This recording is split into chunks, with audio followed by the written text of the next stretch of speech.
अस्सलाम वालेकुम dear students. आज का जो हमारा टॉपिक है वो है अज़ीमुतल क्वांटम नंबर।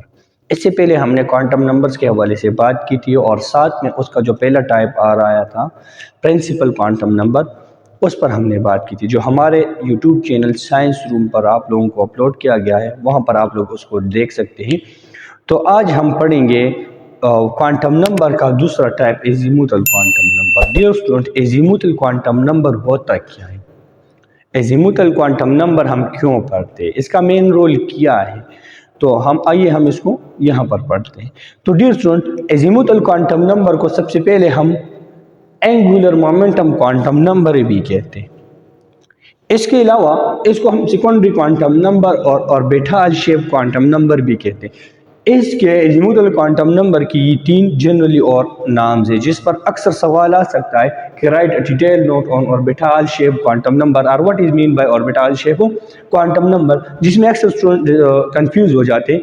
तो इसी के अज़ीमुतल क्वांटम नंबर के ये 3 नाम और भी है, इसी पर भी सवाल आ सकते हैं। इन तीनों को हम यूं अज़ीमुतल क्वांटम नंबर भी कह सकते हैं। इसको हम किस चीज़ से डिनोट करते हैं? अज़ीमुतल क्वांटम नंबर को डियर स्टूडेंट हम स्मॉल एल से डिनोट करते हैं। एक्चुअली स्मॉल एल से डिनोट करते हैं। एल क्या होता है? एल के मुख्तलिफ वैल्यूज हमारे साथ आते हैं। एल हमारे पास बराबर होता है 0, 1, 2, 3, 4 up to so on infinity की तरफ चले जाए। सो डियर स्टूडेंट्स, इन वैल्यूज का मतलब हमारे पास क्या आ रहा है, तो हम इनको मुख्तलिफ फार्मूलाज के थ्रू कैलकुलेट करेंगे और हम इससे फाइंड करेंगे कि अज़ीमुतल क्वांटम नंबर का जो मकसद है अब हमारा वो पूरा हो रहा है कि नहीं हो रहा। तो डियर स्टूडेंट्स, अज़ीमुतल क्वांटम नंबर सबसे पहले जो बात हमें कहता है वो ये कहता है कि आपके पास जो एनर्जी लेवल है उसमें सबशेल्स कितने आ रहे हैं, मेन एनर्जी लेवल में कितने सबशेल्स हमारे साथ आ रहे हैं। tells about subshells and main energy level mean हमारे साथ जो प्रीवियस वीडियोस में हमने बात की थी कि किसी भी एटम के अंदर हमारे साथ मेन एनर्जी लेवल KLMN पाए जाते हैं, और उसी के अंदर अब हमारे पास जो सब शेल्स हैं, मीन हमने प्रीवियस वीडियो में घरों के हवाले से बात की थी कि किसी भी एटम के अंदर KLMN घर पाए जाते हैं, जिसको हम एनर्जी लेवल कहते हैं। अब उसी एनर्जी लेवल या उसी शेल्स के अंदर कौन कौन से सब शेल्स आ रहे हैं, ये कौन बता रहे हैं? ये हमें एक्चुअली बता रहे हैं अज़ीमुतल क्वांटम नंबर।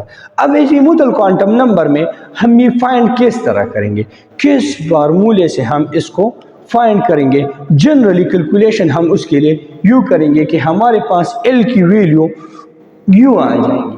तो इसी के हवाले से हम बात करेंगे कि के शेल में कितने सब शेल्स आ रहे हैं, एल शेल में कितने सब शेल्स आ रहे हैं और एम शेल में हमारे पास कितने सब शेल्स आ रहे हैं। तो सबसे पहले हम इसके लिए एक जनरल फार्मूला लिखते हैं, इसको माइंड में रखेंगे कि हमारे पास L is equal to n-1 के बराबर। ये हमारे पास एक जनरल फार्मूला है। इसी फार्मूला के थ्रू हम क्या करेंगे, कैलकुलेशन करेंगे कि आया हमारे पास जो के शेल है, एल शेल है, एम शेल है और एन शेल है, उसमें कितने सब शेल्स आ रहे हैं, मीन फर्दर उसके अंदर हमारे पास सब शेल्स कितने आ रहे हैं। और सेकंड वन हमारे साथ ये जो बता रहा है अज़ीमुतल क्वांटम नंबर, ये शेप ऑफ सब शेल्स के हवाले से बात करता है। सेकंड, ये पहला हमारे पास था, सेकंड जो बात कहता है ये हमारे पास बता रहा है शेप ऑफ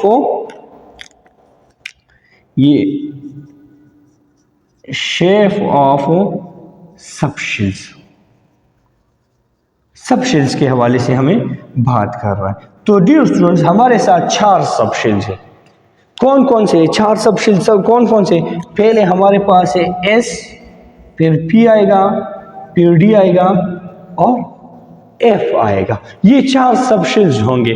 अब इन 4 सब शेल्स में हम क्या काउंट करेंगे, ये तो हमारे पास पता चल जाएगा कि कौन कौन से सब शेल्स आ रहे मेन एनर्जी लेवल में। फिर उसके अंदर मैक्सिमम नंबर ऑफ इलेक्ट्रॉन्स की भी बात करेंगे। ये कौन बताएगा? ये हमारे पास अज़ीमुतल क्वांटम नंबर बताएगा। मैक्सिमम नंबर ऑफ इलेक्ट्रॉन्स के हवाले से भी बात करता है। तो ये हमारे पास इलेक्ट्रॉन्स के हवाले से कौन बात करता है? एजीमुथल क्वांटम नंबर बात करता है। तो हम इसको फाइंड करेंगे। किस तरह फाइंड करेंगे? इसके लिए हमारे साथ दो जनरल फार्मूले इस्तेमाल होते हैं। पहला फार्मूला हमने लिख लिया। तो सबसे पहला काम हमारे पास क्या होगा कि एनर्जी लेवल में मेन शेल्स में हम ये फाइंड करेंगे कि हमारे पास कितने सब शेल्स आ रहे हैं। जो हमारे पास क्या है, फार्मूला आपके पास क्यों है। तो सबसे पहले हम फाइंड करते हैं डियर स्टूडेंट कि के शेल। हमने पढ़ा था प्रीवियस वीडियोज में, हमने पढ़ा था प्रिंसिपल क्वांटम नंबर में कि हमारे पास के शेल होता है, एल शेल होता है, एम होता है और एन होता है। अब देखते हैं के शेल के अंदर फर्दर कितने सब शेल्स हमारे पास एग्जिस्ट करता है। तो सबसे पहले हम लिखेंगे के शेल फॉर के शेल। जब के शेल के लिए हम फाइंड करना चाहेंगे, के शेल के लिए हमने क्या फाइंड करना है?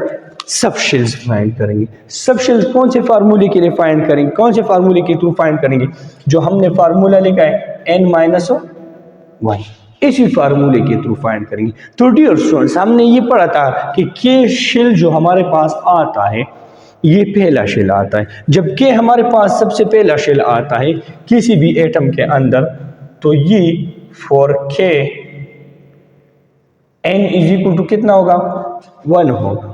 जब n हमारे पास 1 आ गया तो इसी फार्मूले में हम पुटिंग करेंगे, तो हमारे पास l is equal to 1 minus 1, इससे हमारे पास 0 आएगा। तो हम यूं कह सकते हैं, अगर हम ये वैल्यू उठाएंगे, l की वैल्यू अब हमारे पास यहाँ क्या आ गई? यहाँ l की वैल्यू l बराबर आ गया 0 की। और अगर हम यहाँ पर देखेंगे, हमारे पास l यहाँ पर 0 एग्जिस्ट करता है और एक सिंगल डिजिट एग्जिस्ट करता है, एक हिंसा एग्जिस्ट करता है। तो इट्स मीन हम कह सकते हैं कि k में हमारे पास सब शेल्स कितने होंगे? 1 सब शेल होगा। तो यूँ हम लिख सकते हैं कि 1 सब शेल आपके पास एग्जिस्ट करेगा। किस चीज़ में? के एनर्जी लेवल में या के मेन शेल में एक सब शेल एग्जिस्ट करता है। और वो सब शेल आपके पास क्या होगा? वो आपके पास हो एस सब शेल्स होगा। तो यहाँ पर हम लिख सकते हैं कि के contain only 1 subshell which is of s. वो हमारे पास क्या होगा? एस होगा। और एस का हमारे पास, एस को हम कहते क्या है? This is called sharp. ये आपके पास क्या होगा? शार्प होगा। तो डियर स्टूडेंट, सबसे पहले के लिए हमने क्या फाइंड कर लिया? के शेल के लिए हमने फाइंड कर लिया कितने सब शेल होंगे? 1 सब शेल होगा। अब हम दूसरा फाइंड करते हैं for L subshell, for L shell के लिए। के बाद हमारे पास क्या आता है? एल आता है। तो एल के लिए अगर हम फाइंड करना चाहेंगे तो सेकंड वन हम लिखते हैं फॉर एल, एल शेल। अब अगर एल शेल के लिए हम फाइंड करना चाहेंगे तो एल शेल के लिए वही फार्मूला लिखेंगे, ये वाला फार्मूला हम लिखेंगे n-1। लेकिन यहां पर जब हम n की वैल्यू पुट करेंगे तो एल शेल के लिए जो according to principal quantum number n की वैल्यू हमारे पास क्या आई थी? n इज इक्वल टू 2, क्योंकि सेकंड शेल है। तो इसी के थ्रू हम फाइंड करते हैं। जब n की वैल्यू हमारे पास 2 आ गई तो यहां पर हम n उठाएंगे, n की 2 लिखेंगे, तो l हमारे पास बराबर हो जाएगा 2 माइनस 1, जो एक्चुअली बराबर है 1 के।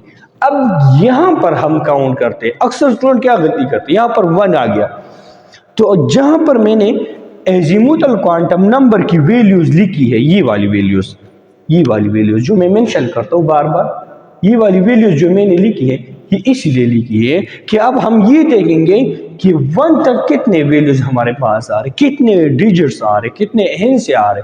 अब अगर हम इसमें देखेंगे तो यहां पर n के लिए 1 आ गया, एल शेल के लिए 1 आ गया हमारे पास, ये वाला 1 हमारे पास आ गया। और यहां पर कितने डिजिट्स आ रहे? यहां पर अब मेरे साथ 2 डिजिट्स आ रहे, एक ये आ रहा है और एक ये आ रहा है। तो इट्स मीन्स मैं एल के लिए लिखूंगा कि एल में जब 2 डिजिट्स आ गए, इट्स मीन एक मेरे साथ 0 आ गया, एक 1 आ गया। तो इट्स मीन यहां पर एल में हमारे पास कितने सब शेल्स एग्जिस्ट करते हैं? एल कंटेन 2 सब शेल्स। एल में हमारे पास कितने एग्जिस्ट करते हैं? एल कंटेन 2 सब शेल्स। एल के लिए कितने सब शेल एग्जिस्ट करते हैं? 2 सब शेल एग्जिस्ट करते हैं। और वो सब शेल्स आपके पास क्या होनी चाहिए? एस के बाद हमारे पास क्या आता है, पी आता है, जो मैंने यहाँ पर लिखा है। तो इट्स मीन्स एल में हमारे पास दो सबशेल आएंगे, जो आपके पास क्या होगा, एस एक होगा और दूसरा आपके पास क्या होगा, पी होगा। इसी तरह हम थर्ड शेल के लिए के आ गया, एल आ गया। अब हम थर्ड शेल फाइंड करेंगे कि थर्ड शेल में कितने सबशेल हमारे पास आएंगे। तो थर्ड के लिए हम फाइंड करेंगे for M shell. M shell के लिए अगर हम फाइंड करना चाहें, अगर हम मालूम करना चाहें, तो वही फार्मूला हम इस्तेमाल करेंगे n-1। ये वाला फार्मूला आप लोगों ने याद रखना है। इसी फार्मूले के थ्रू हम सब शेल्स की फाइंडिंग करते हैं। अब ये वाले फार्मूले में हम क्या करेंगे, पुटिंग करेंगे। कौन सी वैल्यू के, m के लिए हमने जो according to principal quantum number बताया था कि m की वैल्यू हमारे पास, m के लिए वैल्यू n की वैल्यू कितनी आएगी। तो हमारे पास तीसरा शेल है तो 3 आएगी। अगर हम 3 को यहाँ पर पुट करेंगे तो l हमारे पास बराबर हो जाएगा 3 - 1 = 2 के बराबर होगा। तो जब ये वैल्यू हमारे पास 2 के बराबर आ गई तो ये वैल्यू हम उठाएंगे, यहाँ पर देखेंगे। अब 2 तक, 2 इसमें काउंट होगा, ये नहीं कि 2 के पीछे हिंद से काउंट, नहीं, 2 इसमें अब हमारे पास काउंट होगा। 2 तक जितने हिंस आएंगे, जितने डिजिट्स आएंगे, अकॉर्डिंग टू उसी डिजिट के मुताबिक हमारे पास कितने होंगे, वही सबशेल होंगे। उतने नंबर ऑफ सबशेल हमारे पास एग्जिस्ट करेंगे एंड मेन एनर्जी लेवल। तो डियर स्टूडेंट, अब यहाँ पर 2 तक क्या है, एक 0 है, एक 1 है, और हमारे पास हो क्या है, 2 है। 3 डिजिट्स, 3 हिंस से एग्जिस्ट करते हैं। तो यहाँ पर मैं लिख सकता हूँ कि 0 1 2। इट्स मीन यहाँ पर मेरे साथ 3 डिजिट एग्जिस्ट करते, 3 हिंस से एग्जिस्ट करते हैं। उसी के मुताबिक मेरे साथ आएंगे एस, पी और डी आएंगे। इट्स मीन एल में मेरे साथ 3 शेल्स, 3 सब शेल एग्जिस्ट करते हैं, जिसमें एक हमारे पास एस आता है, एक हमारे पास पी आता है और एक हमारे पास डी आता है, एंड सो ऑन। इसी तरह हम एन के लिए फाइंड करेंगे कि एन में हमारे पास किस तरह कितने सब शेल्स आएंगे। तो ये था सबसे पहले हमारे पास जो मेन एनर्जी लेवल में हमारे पास सब शेल्स की तादाद बताता है, और शेप के हवाले से मैंने यहाँ पर बात की। अब जो हमारे पास नेक्स्ट जो इसका काम है, अब सब शेल्स के अंदर मैक्सिमम नंबर ऑफ इलेक्ट्रॉन्स हम कितने पुट कर सकते हैं, तो वो भी एक स्पेसिफिक फार्मूले के थ्रू हम फाइंड करेंगे। तो यहाँ से हम कुछ MCQs निकाल लेते हैं। ईटा के हवाले से अगर हम बात करते हैं, अक्सर स्टूडेंट यहाँ पर जो MCQs आते हैं, बोर्ड पेपर के हवाले से MCQs आ जाते हैं, तो स्टूडेंट यही मेन गलती करते हैं। मेन गलती स्टूडेंट का क्या होता है कि आप यहाँ से जो ये वैल्यू आ जाती है, 1 आ जाती है, 2 आ गई, यहाँ पर जो ये वाली वैल्यू आ गई, मैं इसको मेंशन करता हूँ, m के लिए जो 2 की वैल्यू आ गई।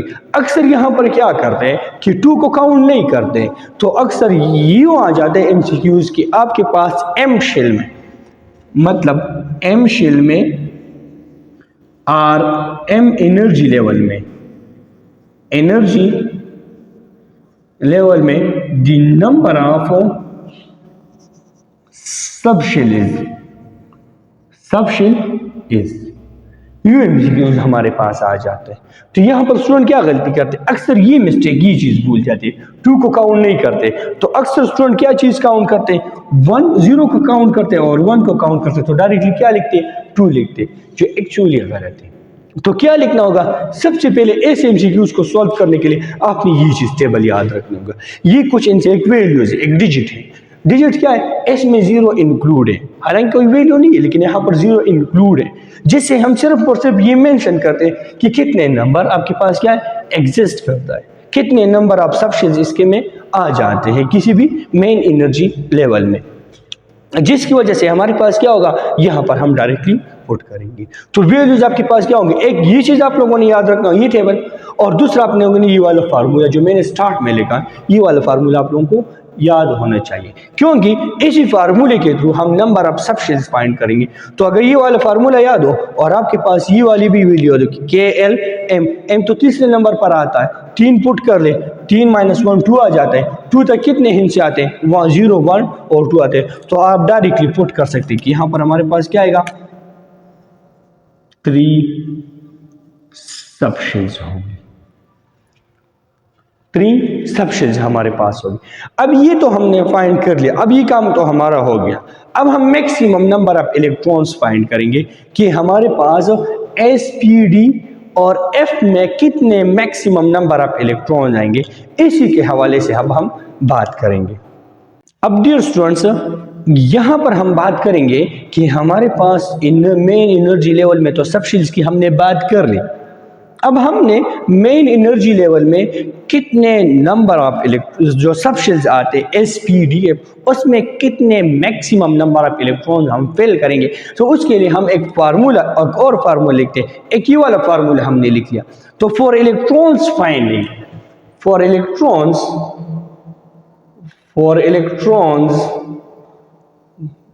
फाइंडिंग एंड सब शेल, हमारे पास फार्मूला जो इस्तेमाल होता है, फार्मूला यूज्ड। तो सबसे पहले जो हम फार्मूला इस्तेमाल करते हैं वो फार्मूला हमारे पास आता है 2 × 2l + 1, 2 × 2l + 1 आ जाता है। तो इसी फार्मूला के मुताबिक अब हम फाइंड कर सकते हैं कि S में कितने मैक्सिमम नंबर ऑफ इलेक्ट्रॉन होंगे, P में कितने मैक्सिमम नंबर ऑफ इलेक्ट्रॉन होंगे और D में मैक्सिमम नंबर ऑफ कितने इलेक्ट्रॉन होंगे। मीन इसी फार्मूले के थ्रू हम ये फाइंड करते हैं कि हमारे साथ जो ये सब शेल्स आ रहे हैं, इसी सब शेल्स के अंदर जितने मैक्सिमम नंबर ऑफ इलेक्ट्रॉन होंगे वही हमने फाइंड करना है कि हमें पता चल जाए कि इसके अंदर जो आपके पास मैक्सिमम नंबर ऑफ इलेक्ट्रॉन जाएंगे ये फिल करेंगे, इससे ज़्यादा हम क्या करेंगे, फिल नहीं कर सकते, इसकी ज़्यादा हमारे पास दूसरे सब शेल्स की तरफ हम जाएंगे। तो हम यहाँ पर इसी फार्मूले के थ्रू हम फिलिंग करते। तो L की वैल्यू ऑलरेडी हमने फाइंड कर दी। S के लिए L की वैल्यू हमारे पास कितनी आई थी, 0 आई थी। P के लिए L की वैल्यू हमारे पास क्या आई थी, 1 आई थी। और D के लिए L की वैल्यू हमारे पास क्या आई थी, 2 आई थी। तो हम यहाँ पर इसमें हम पुटिंग करेंगे। जब हम यहाँ पर पुटिंग करेंगे तो हमारे पास सबसे पहले क्या होगा, S सब शेल्स के लिए, S सब शेल के लिए, जब S सब शेल के लिए हम फाइंड करना चाहेंगे कि S सब शेल में कितने नंबर ऑफ मैक्सिमम इलेक्ट्रॉन आएंगे, तो हम ये फार्मूला लिखेंगे। तो S सब शेल के लिए L की वैल्यू आपको याद होनी चाहिए कि L की वैल्यू कितनी थी, L = 0। ये वाली हमने यहाँ पर फाइंड की थी, देख ये वाली हमने यहाँ पर निकाली थी, ये वाली। इसी वैल्यू को उठाएंगे, L की वैल्यू हमारे पास क्या आई थी, 0 आई थी। तो हम फार्मूला इस्तेमाल करेंगे 2 × 2 0 आएगा +1 आ जाएगा। 2 × आपके पास क्या आ जाएगा, 2 × 0 = आपके पास 0 आ जाएगा, प्लस आपके पास 1 आ जाएगा। तो हम यू कैलकुलेट करेंगे 2 × 0 + 1 आ जाएगा।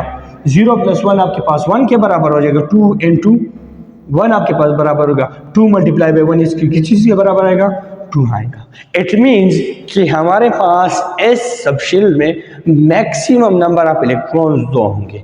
2 से ज़्यादा हम S सब शेल में गुंजाइश नहीं है कि 2 से ज़्यादा हम मैक्सिमम इलेक्ट्रॉन डालेंगे, मतलब 3 डालेंगे। तो 3 इलेक्ट्रॉन हम S में नहीं डाल सकते। हमारा काम क्या होगा, S में मैक्सिमम इलेक्ट्रॉन्स कितने होंगे, S = 2 इलेक्ट्रॉन्स आएंगे। 2 electron, maximum number of electron S में कितने होंगे, 2 हमारे पास आएंगे। इसके बाद हम फाइंड करेंगे कि P सब शेल्स में हमारे पास कितने नंबर ऑफ इलेक्ट्रॉन आएंगे।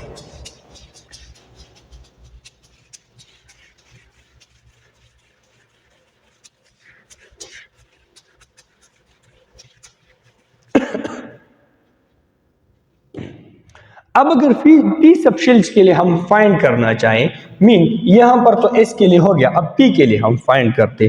तो P के लिए हम वही फार्मूला इस्तेमाल करते, 2 × 2l + 1 वाला फार्मूला हम यूज करेंगे। तो इसी फार्मूले को इस्तेमाल करते हुए और P सब शेल्स के लिए, P सब शेल के लिए जो इलेक्ट्रॉन्स की फाइंडिंग करते इसी फार्मूले के मुताबिक। तो सबसे पहले हमने ये याद रखनी है कि S के लिए तो वैल्यू क्या थी, एजीमुथल क्वांटम नंबर में S की वैल्यू क्या थी, 0 थी। और P के लिए वैल्यू कितनी थी, 1 थी। तो अगर हम P उठाएंगे, P की वैल्यू उठाएंगे 1, यहाँ पर पुट करेंगे तो डियर स्टूडेंट 2 × 2 1 आ जाएगा, +1 आ जाएगा। ये हमारे पास बराबर हो जाएगा 2 × 2 × 1 2 के बराबर हो जाएगा, +1 आ जाएगा, 2 + 1 आ जाएगा अब हमारे पास क्या होगा 2 प्लस 1 आपके पास किस चीज़ के बराबर है 3 के बराबर है, और 3 मल्टीप्लाई बाई 2 किस चीज़ के बराबर है 6 के बराबर है। तो हम यहाँ पर कह सकते हैं कि पी सब शेल में आपके पास जो मैक्सिमम नंबर ऑफ इलेक्ट्रॉन होंगे कितने होंगे 6 इलेक्ट्रॉन होंगे, या यूँ हम लिख सकते हैं r p is equal to 6 electron. Maximum number of electrons कितने होंगे पी में 6 हम डालेंगे। अब यहाँ पर स्टूडेंट क्या गलती करते हैं, यहाँ पर स्टूडेंट यूँ गलती करते हैं कि हमारे पास 6 इलेक्ट्रॉन्स के बजाय 7 डालते 8 डालते। नहीं, ऐसी गलती नहीं करनी होगी। पी में हम 6 डाल सकते हैं, 5 डाल सकते हैं, 4 इलेक्ट्रॉन्स आ सकते हैं, 3 इलेक्ट्रॉन्स आ सकते हैं, इससे नीचे भी आ सकते हैं, 1 2 भी आ सकता है, लेकिन 6 से हमने इसमें इलेक्ट्रॉन ज़्यादा नहीं डाले, क्योंकि ये हमें कौन बताता है एजीमुथल क्वांटम नंबर बताता है कि मैक्सिमम नंबर ऑफ इलेक्ट्रॉन हम पी में कितने डालेंगे 6 इलेक्ट्रॉन आएंगे। अब हम डी के लिए फाइंड करते हैं, फॉर डी सब शेल्स के लिए। अब हमारे पास क्या होगा फॉर डी सब शेल के लिए हमारे साथ जो मैक्सिमम नंबर ऑफ इलेक्ट्रॉन्स कितने आएंगे। तो dear students for d subshells के लिए हम यू फाइंड करेंगे, यही फार्मूला इस्तेमाल करेंगे। तो एजीमुथल क्वांटम नंबर ने सबसे पहले डी की वैल्यू क्या दी थी 2 दी थी, तो 2 के हवाले से हम फाइंड करेंगे, तो ये हमारे पास बराबर होगा, इस फार्मूले में हम पुट करेंगे 2 into 2 प्लस 1 आपके पास आ जाएगा, ये 2 अपनी जगह आ जाएगा, 2 इधर 2 हमारे पास 4 के बराबर आ जाएगा, 4 प्लस 1 आ जाएगा, तो ये हमारे पास 2 into 4 plus 1 is equal to 5 के बराबर आ जाएगी। हमारे पास क्या होगा 5 मल्टीप्लाई बाई 2 इक्वल टू 10 के बराबर आ जाएगा। तो maximum number of electrons and D सब शेल्स आपके पास किस के बराबर कितने के बराबर है 10 इलेक्ट्रॉन्स के बराबर है, एंड सो ऑन। इसी तरह हम एफ सब शेल्स के लिए भी फाइंड करेंगे। उम्मीद है आप लोगों को समझ आ गई होगी कि एजीमुथल क्वांटम नंबर हमें क्या बताता है, किस किस चीज़ के हवाले से बताता है। फिर भी अगर किसी को कोई भी मसला है तो कमेंट सेक्शन में आप लोग सवाल पूछ सकते हैं। अल्लाह हाफिज़, थैंक यू।